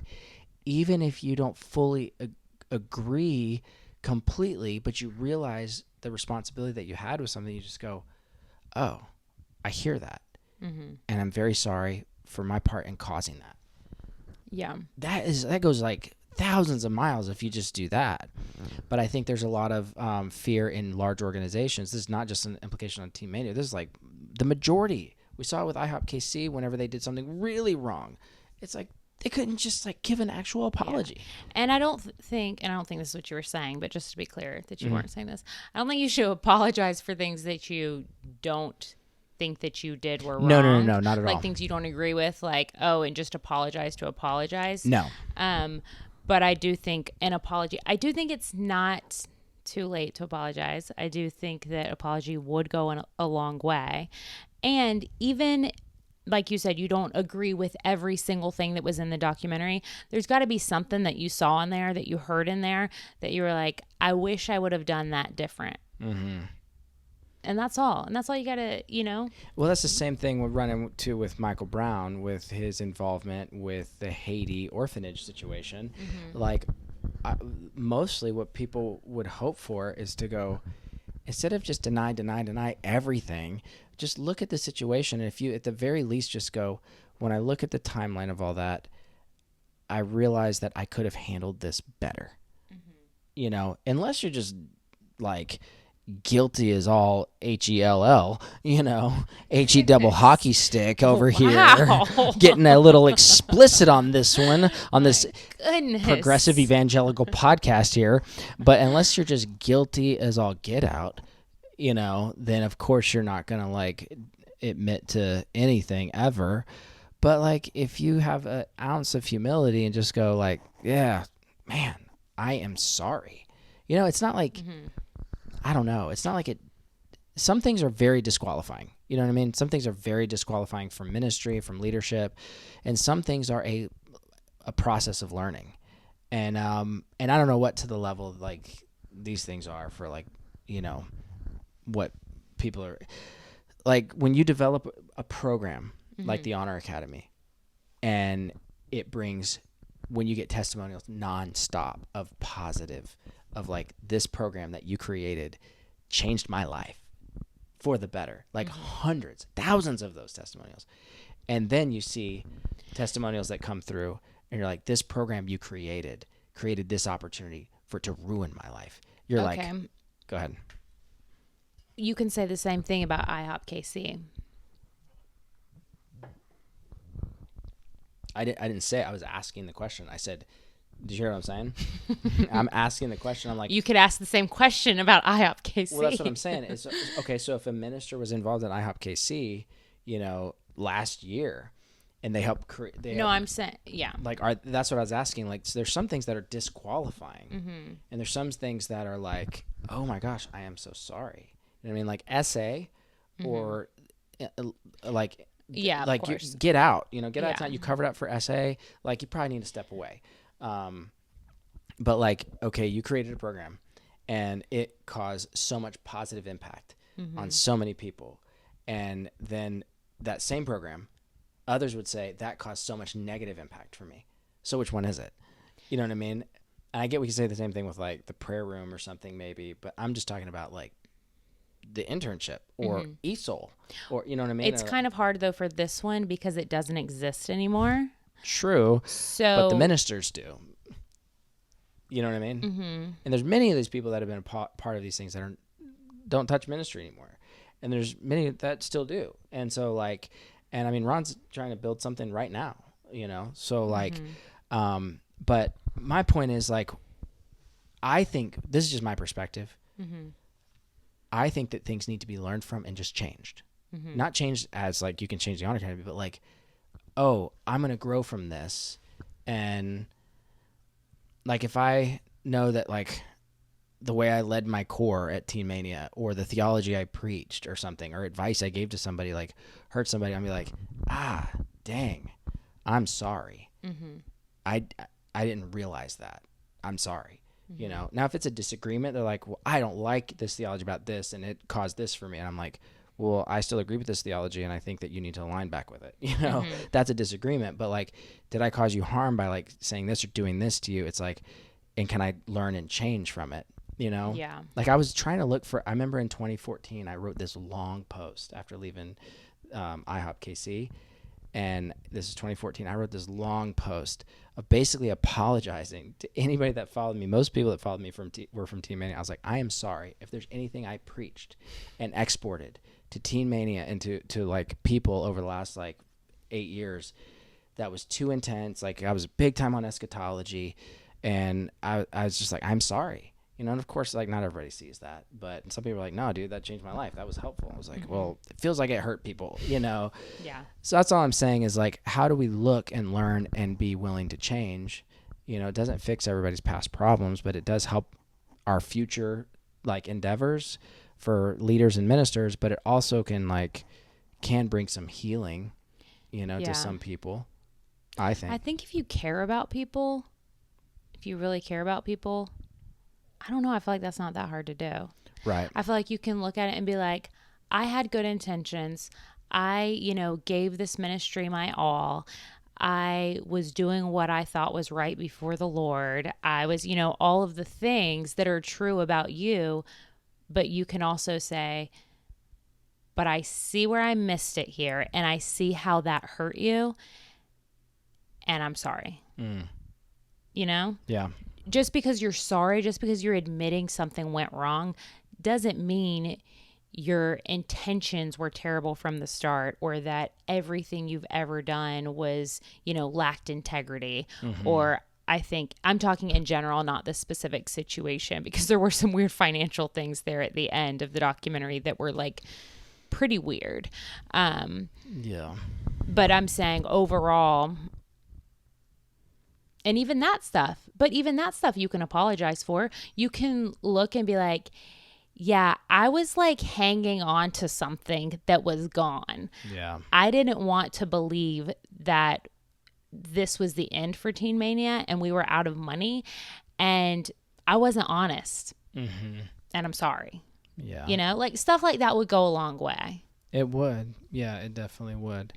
And that was a weird kind of situation. You never want to think that somebody's lying directly. Now that the lady that was on the documentary saying that she was the PR person, basically, like kind of like covering the messaging. And I wasn't there during this time. I was gone in 2008, but so I didn't really know. But I do remember going back to do one of the fasting retreats, and some of my friends just looked like down and beat up, and I was just like, what's going on around here? And it just seemed like everything. Probably because they were fasting.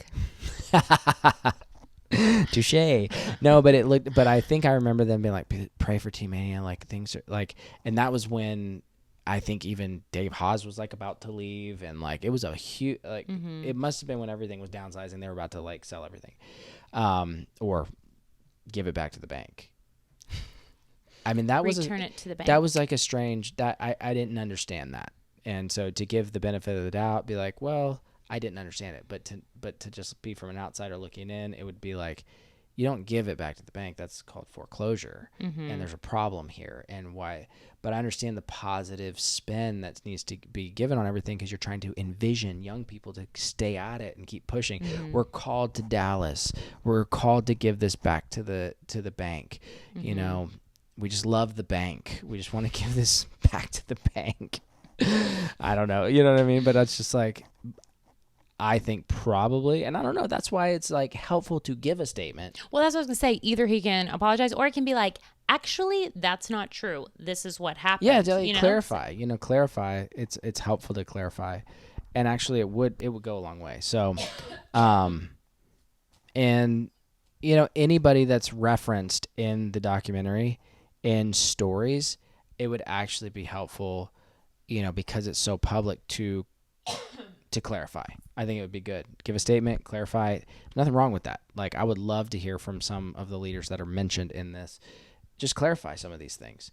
You know, obviously some of the stuff, it's like, some of the stuff is just like, it's literally disagreements. You'd be like, well, yeah, we disagreed with gay marriage at that time. Okay. So like, I don't need to clarify anything. Like, no, we weren't fascist. Like, well, they would disagree and say, you are fascist. Some of them might say, I'm a fascist. I don't know. You know what I mean? It's like, but when it comes to things that were like, tell them why you're not in the Facebook group. Oh, geez. Well, the alumni Facebook group.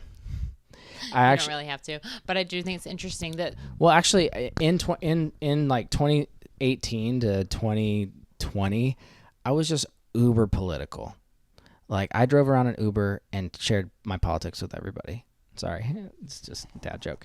I was just uber political, and anyway, I was just uber political. It just is what it is, and I like really was like this intense Trump supporter, and I still voted for Trump in 2024, but I just changed my tone in the way that I was about it. I mean, we did a podcast even about the 2024. You and I talked about it. But yeah, and so I think it came across as arrogant. Maybe I was, you know what I mean? It came across as like, you know, and I was really into a lot of conspiracy theories at the time. And so that too. But like, I still like see behind the curtain on some of the conspiracy stuff, but I'm just not so sure about all the things I was always so sure about. And I think that was arrogant and prideful of me. And so I think, well, I got people talk smack about me in the Facebook group because I was like, oh yeah, Blaze is this like, you know, conspiracy guy, and he's like big Trump supporter, and they just were talking smack about me, you know. I wasn't saying that to get an apology out of you. Well, you did. I was anyway. Just saying that because this would be the time to be in that group and reading what everybody's saying. No kidding. And doing. But I exited the group. You're not in the that group, time. even though you were there for 7 years. I just bailed that group, and so if he could get an invite, on my behalf, so I don't need an invite. That's the thing is like, even doing this, I'm like, well, we're in this space of advocacy and like actually caring about victims and like walking through all this stuff, and like I went through my own like crap at IHOP KC where like I got met with for hours and just treated a certain way and talked about and all the stuff. So it's like, I get it, but at the same time, I am not going to play the victim card here about Teen Mania, because I frankly am no victim of Teen Mania, and I feel actually bad for the people that have real stories at Teen Mania. And I'm like, I'm not gonna pretend like I'm your voice. I'm not gonna pretend like I'm just like watching with you, and I'm just gonna go, yeah, I'm just paying attention, you know. And that's my goal, is like, I'm not gonna agree with everybody on their politics or on their theology at this stage of the game, but one thing's true is like, you have to grow up and be willing to learn new things, and be willing to, you just have to grow. You have to grow. You have to listen. You have to learn and grow. And that's been the process for me, for sure. And yeah, be firm in your convictions and your beliefs and stuff. But, you know, like, don't be too up here to think you can't listen, you know? And so, I mean, I've been out of ministry now since 2015. Been out of ministry. Some people call this ministry. I just call it talking on a podcast with you. But like, but I know we're ministering to people just by talking about this stuff. But But it's a different world when it's like, I got a job, that's how we provide for our family. Got a full-time job for the last 9 years. We've got 3 kids. We're just doing life. And when I look back at all this stuff, I'm like, got nothing to protect on like the ministry side or ministry world. It's just like, I can evaluate it with a different mindset now. And I have friends on both sides of the coin, friends that, went through a hard time in these ministries, and friends that really appreciate these ministries and are also like, so anyway, that's that. So I think for alumni out there, I'll just say, like, I think we're all in a different place, and I think it's good that people are sharing their stories. If your story's good, know that by sharing it, it doesn't change the fact that certain people went through certain things that are totally negative. And so that's the battle I see. Is I see some people posting like crazy, like taking screenshots and just showing like, this is this person's testimony. This is this person. Look how positive this is. Look how great this is. It's like, you can flood the narrative with positive stories.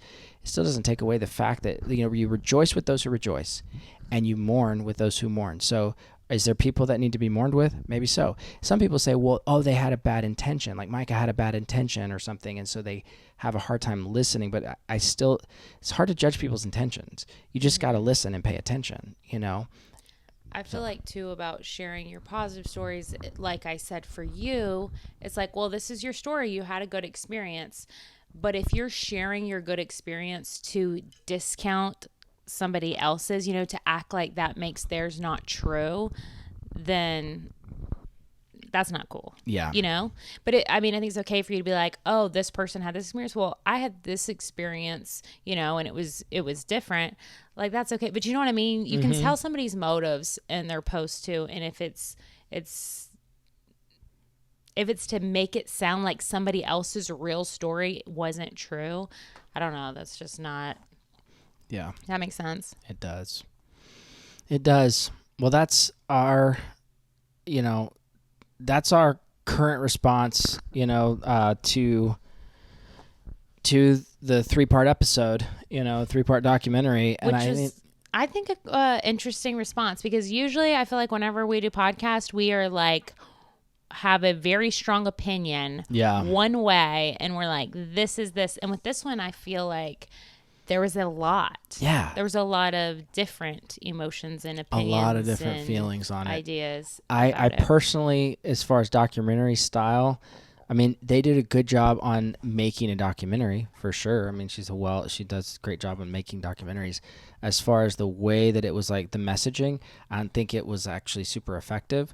But also some people might think it was, because they'll be like, oh my gosh, do you see this crazy cult that was down? I didn't even know that was going on. It depends. So the messaging, it depends on the goal is and who's listening. Yeah. For tons of alumni, I think, even probably alumni that are like recovering alumni group, there might be some of those people that are like, yeah, this was good, but also like, I wish they would have highlighted individual stories more. I really wish that. That's what whenever we finished it, that's what I thought. I was like, we've already said it, but I was just in the like, first documentary, the first Shiny Happy People, I just remember hearing these individual girls telling their stories, and it was just like, it pulled the heartstrings. You're like, oh my gosh, like it was a nail in the coffin for me. That first documentary, I was like, geez, there was no question. Obviously, when you're dealing with criminal like SA, it's a whole different kind of conversation. Yeah. And this type of conversation is so much more nuanced, so many more opinions, and it's just a harder documentary to make.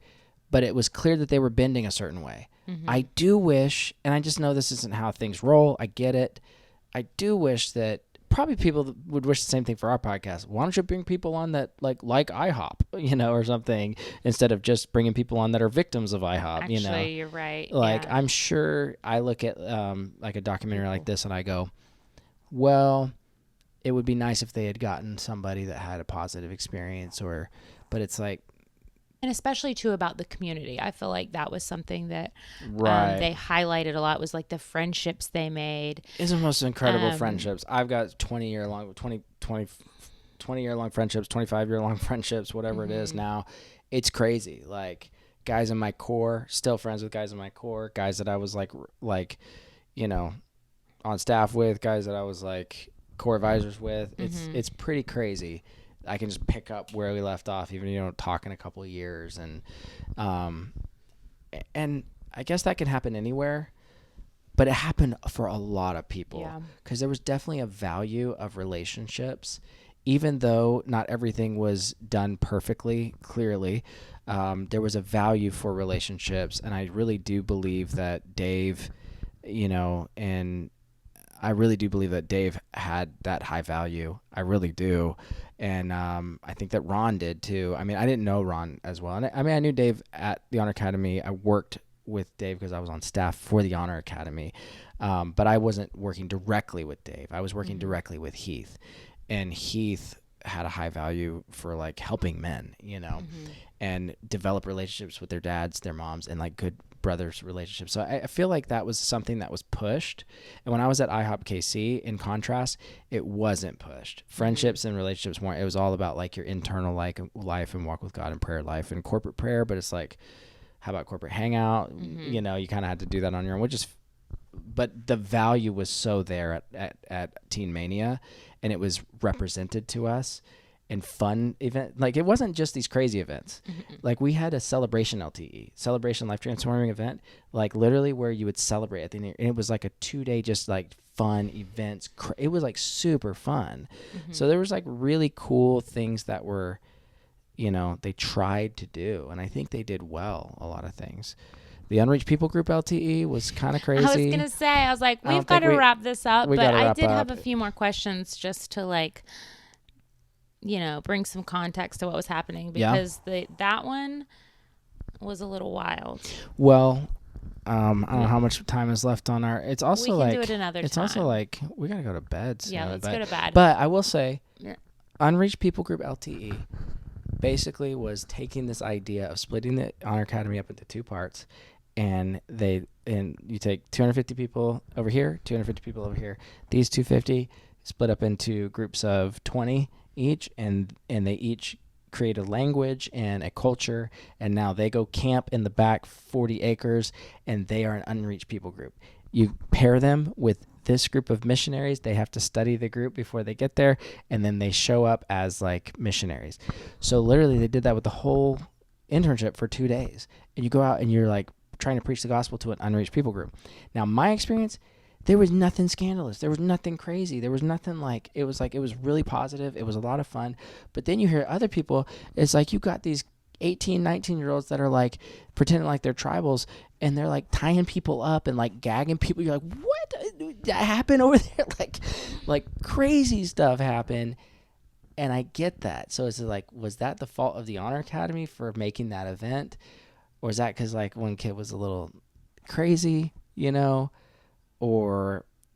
that's what I mean by when you create an event or a place that has such a positive impact for these people and such a negative for these people. Is it your fault for creating that event? Or does that make sense? What I was saying even earlier, I'm like, so what's the tactic here? What's the fault? What are the safeguards that should have been in place?